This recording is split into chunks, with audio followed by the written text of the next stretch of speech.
Hello, everyone, and welcome to Kilowatt. My name is Bodie, and I am your host.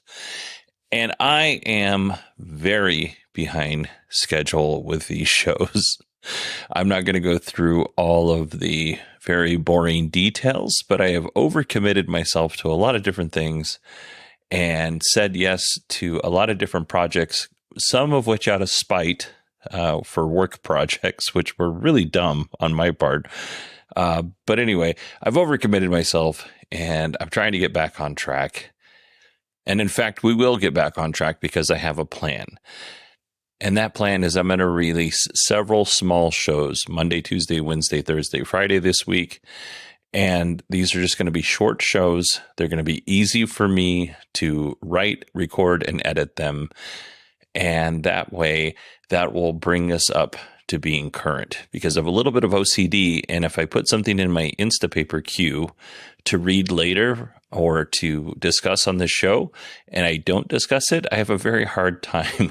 I have a very, very hard time pruning that out of my Instapaper queue. And it creates a lot of stress and anxiety because I have all these things building up in my queue and I'm not getting rid of them.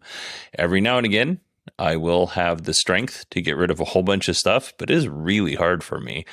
And I don't really have a lot of those type of quirks in my regular life, but for whatever reason, in this instance, if I put it in my Instapaper queue and I don't talk about it, I just leave it there and it just creates more and more anxiety. So this week, we're just kind of slowly clearing out the queue. And I'll be honest with you, it's not going to clear out the overall queue. It's just going to clear out the previous week and a half and whatever happens this week.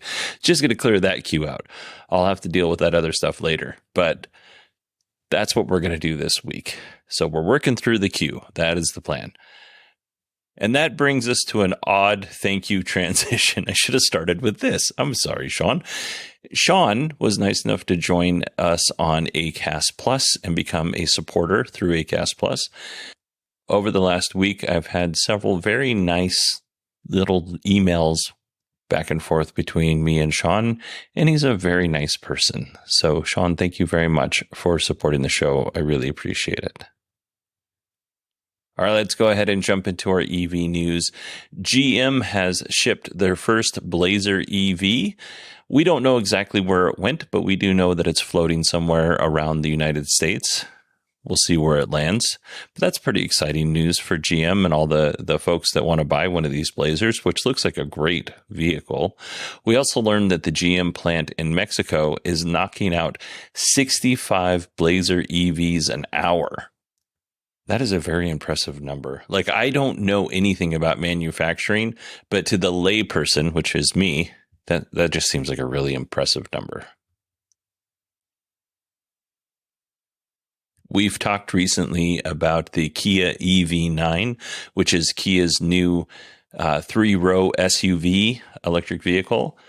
Well, we now know that they will be making a $200 million investment in their West Point, Georgia plant to build the Kia EV9 here in the United States.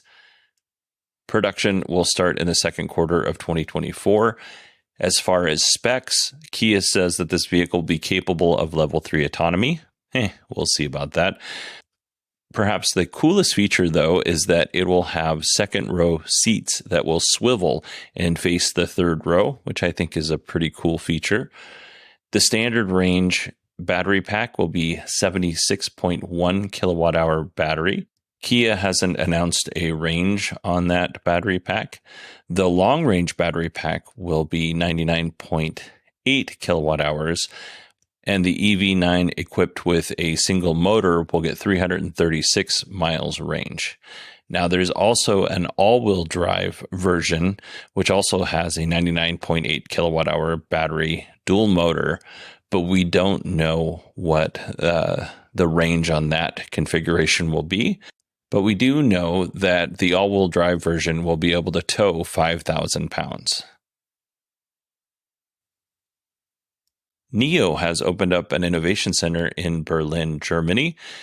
This new innovation center will be responsible for localization because different regions have different needs. So that's important for car manufacturers to meet those needs.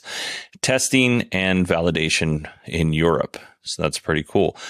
The innovation center will house 5 different teams working on digital systems, digital development, digital cockpit, autonomous driving, and power. And when I say power, I mean power grid service. There will actually be a control center for the European battery swap stations. All right, let's move on to Volkswagen Group. Their battery electric EV sales are up close to 50% in the first 6 months of 2023 compared to the first 6 months of 2022. So in 2022, they sold 217,200 EVs in the first 6 months. And in 2023, they have sold 321,600 EVs in the first 6 months. So that's very impressive. We also have a percentage breakdown of where Volkswagen is selling the most battery electric vehicles. 68% of EV sales for Volkswagen happened in Europe, 19% in China, which I would actually thought the United States would be above China. Not much, but above. But in actuality, China is quite a bit above the United States. Volkswagen Group's EV sales in the US were only 9% of their total sales, EV sales, and the rest of the world was a combined 4%. Based on the conversation we had recently with Bart Busschots, I thought this information was really interesting. And I got one last data point to share with you, and that is Volkswagen Group's top 5 battery electric vehicles that they've sold. I believe this is for the quarter. They sold 19,500 Audi Q8 e-trons. They sold 31,300 Skoda Enyaq 4s. And I believe Bart talked about that vehicle. We don't have Skoda here in the US. And then 48,000 Audi Q4 e-trons, 49,800 Volkswagen ID3s, and for some reason they combined the ID4 and the ID5 together. I'm not sure why they did that, but in total they sold 101,200 ID4 and ID5s. Sometimes I think VW Group gets a bad rap, largely because of their own stupid mistake with Dieselgate. But I tend to hear a lot of stories about bad things are happening at Volkswagen and electric vehicles aren't working out for them and all that stuff. And I try to ignore that stuff because I don't know that any of that is true. Volkswagen Group is an enormous company with enormous resources. Like they can make quite a few mistakes before they cease to be a company anymore. I want to thank Steve Sheridan for sharing our next story with me. The EV company Canoo has nearly gone out of business several times. Like they are just hanging on by a thread.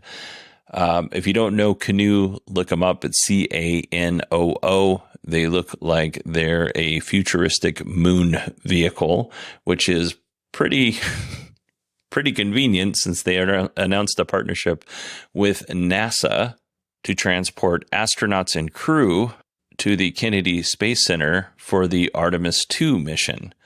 So if you don't know about the Artemis II mission or you're not familiar, 4 astronauts will perform a lunar flyby and then return to Earth.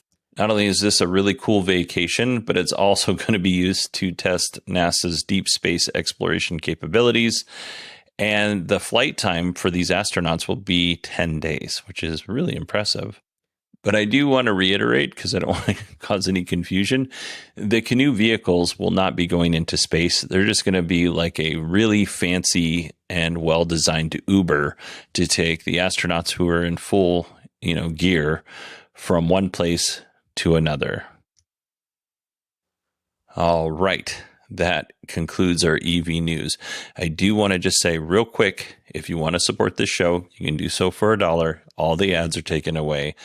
Our ad revenue, which is not very much, to be honest with you, has plummeted by more than 50%. Like it's really low right now. You'll hear a lot of podcasters complain about ad revenue, and for good reason, because it goes up and it gets to an okay number, and then it drops down like a rock, and it gets to that's not a very big number at all number. So yeah, if you want to support the show, $1, you can do it through Acast Plus. You can do it through Patreon. If you go to patreon.com/kilowatt, just look in the show notes and you will see all the ways you can support the show. Let's move on to our Tesla news, which is basically going to be a Cybertruck update. So let's go ahead and dig into it. Tesla has more than 1.5 million Cybertruck reservations. If you've been following EVs over the last few months, you've most likely seen videos on Twitter and YouTube and Instagram and wherever else you might hang out on social media. You might see the videos of the Cybertruck driving around LA, driving around Austin. There was a camouflage Cybertruck driving around recently. It looks really, really good. We've talked over the last couple of weeks, actually, you know what? Over the last couple of years, we've talked a lot about Tesla and them installing equipment at Giga Texas in order to build the Cybertruck. Recently, Tesla took down the coverings on the factory at Giga Texas. The window coverings, they took those down so that drones could fly up and take a peek and see what was going on inside. We've seen tons of news stories about the Giga Wiper, that big giant wiper that connects to the A-post on the driver's side and covers the entire windscreen on the Cybertruck, which is huge. We also recently had a leaked image of the Cybertruck that showed no cutout for the midgate or rear pass-through. And if you don't know what that is, that basically allows the back of the bed to fold down into the cab so you can have more room if you're carrying like extra long lumber or ladders or something like that. So there's no cutout for that midgate, according to pictures that were, I think they were given to Tesla Phoenix, Tesla PHX. Anyway, they were leaked photos. He pointed that out. I don't actually remember Tesla promising that there would be a midgate on this truck. Maybe I'm wrong on that. But most common modern day pickup trucks do have this feature on some level in their trim. I'm not going to say they all do, but it's a pretty convenient feature. So it doesn't look like at least the first run of Cybertrucks will have that. Now let's go further back in history. On November 21st, 2019, Tesla actually unveiled the Cybertruck. And since then, people have said over and over and over again that it's vaporware and it will never exist. At the same time, Tesla debuted the CyberQuad, said the exact same thing. This isn't going to happen. This isn't real. Well, at some point in time, I don't remember exactly how long ago, it wasn't that long ago, Tesla started selling the kids' version of the CyberQuad. And that thing cost $1,900 for what is essentially a Power Wheel that you could buy for your kids for $300. Anyway, they sold that in the United States until the U.S. Consumer Product Safety Commission found that it violated several of federal safety standards for ATVs and risk and safety, so they had to stop selling it. The CPSC actually recommended that customers return the CyberQuad and request a refund. Now, the specs on that, the US version, was for kids over the age of 8. Top speed was 10 miles per hour, which is pretty fast, or 16 kilometers. And it had a range of 15 miles, which is respectable, or 24 kilometers. So we still don't have an update on the adult version of that CyberQuad, but we do know that Tesla has now started selling the CyberQuad in China, and it will still cost a ridiculous amount of money. It's $1,700 for the CyberQuad in China. Tesla did make some modifications, though. It's for kids aged 8 to 12, a maximum load of 110 pounds. It has a smaller range at 8 miles, and the top speed is at 2.5 miles per hour, or 4 kilometers, or 5 miles per hour, or 8 kilometers, which is more reasonable. My kids, when they were little, they had this cute little Kia Power Wheels type car. My kids are twins, so it had 2 seats and they got to drive each other around and it was really cute. But as much as I love my kids, and I love them more than anything in the world, I'm not going to spend $1,700 so they could drive around on a CyberQuad. That's a lot of money. You can do a lot of stuff for $1,700. We'll see if Tesla runs afoul of, some sort of Chinese regulation there. But 2.5 to 5 miles per hour seems like that's more reasonable. All right, so I told you that story so I could tell you this one, which was probably the wrong place to put that CyberQuad story. Anyway, on Saturday, July 15th, the first pre-production Cybertruck rolled off the assembly line. That was a couple of days ago, 2 days ago, as of this recording. Saturday, July 15th, 2023, the first pre-production Cybertruck rolled off the assembly line. Now, I do want to emphasize this is pre-production, and this is one of those ones that's not going to be sold. These are just for testing. But that's still a really big accomplishment for Tesla and the team. That's fantastic. Like, I'm really, really happy that they've hit that milestone. Elon said recently that the Cybertruck production would start slow and ramp up over the coming months with the eventual goal of 375,000 vehicles a year, which I think that is going to be 3 or 4 years before they're able to hit that based on, the Model 3 and the Model Y, which are significantly easier to build than the Cybertruck. When Tesla announced way back in 2019, their specs, the single motor rear wheel drive version of the truck would have a range of 250 miles, 0 to 60 in 6.5 seconds, and would cost just under $40,000. The dual motor all-wheel drive version would have a 300 plus mile range, 0 to 60 in 4.5 seconds, and would start at just under $50,000.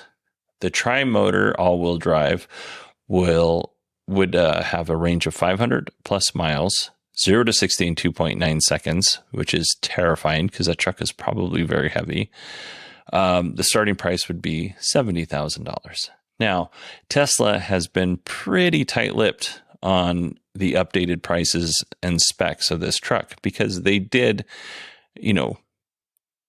announce this truck in 2019. We are currently in 2023. By the time they start shipping these in any number that would be considered, reasonable, we will be 4 years past the time that they announced this truck. And the original prices and specs that's just not practical anymore. Like, I just don't see that happening. But coincidentally, on Saturday, Tesla announces that they, the first pre-production Cybertruck rolled off the assembly line. Picture fanfare. Well, coincidentally, Ford has lowered the price of the F-150 Lightning, and I want to thank Pat for passing this along. So the price cuts came in $9,000 flavors, $8,000 flavors, and $6,000 flavors. So under the $9,000 plus price cuts, you get the F-150 Lightning Pro, which now costs just under $52,000. The XLT starts at just under $57,000. Now, the $8,000 price cut tier, the XLT extended range, which will give you over 300 miles. The other ranges of the Pro and XLT, I think they're about 240 miles for that price. The XLT extended range starts at $71,990, and the Lariat extended range will start at $79,490. And then we get to the $6,000 price cuts, which leaves the Lariat with the lower range at 240 miles. That starts at just under $72,000. And the Platinum, which you get the extended range for that, which is good because that starts at just under $94,000. After Ford announced the price cuts, Elon took to Twitter and said this: the F-150 Lightning is a good vehicle, just somewhat expensive, especially given the high interest rates these days for any kind of loan. So I have a question for you, the listener, the folks in this community. What's the first version of the Cybertruck that Tesla's going to produce and sell? You know, is it going to be the tri-motor, the dual motor, the quad motor, the single motor, which is unlikely? So which version of the Cybertruck are they going to build first? What will the range be, and how much will it cost? I'm curious to hear your answers. You can email me. It's Bodie, BODIE at 918digital.com. You can find me on Twitter at 918digital as well. And yeah, if you haven't listened to the episode I was on of the Daily Tech News Show, it is titled, How Impressive Are You on Twitter? It's episode 4561, and I will put a link in the show notes if you would like to listen to that. All right, everybody, that is it for me today, and I will talk to you tomorrow.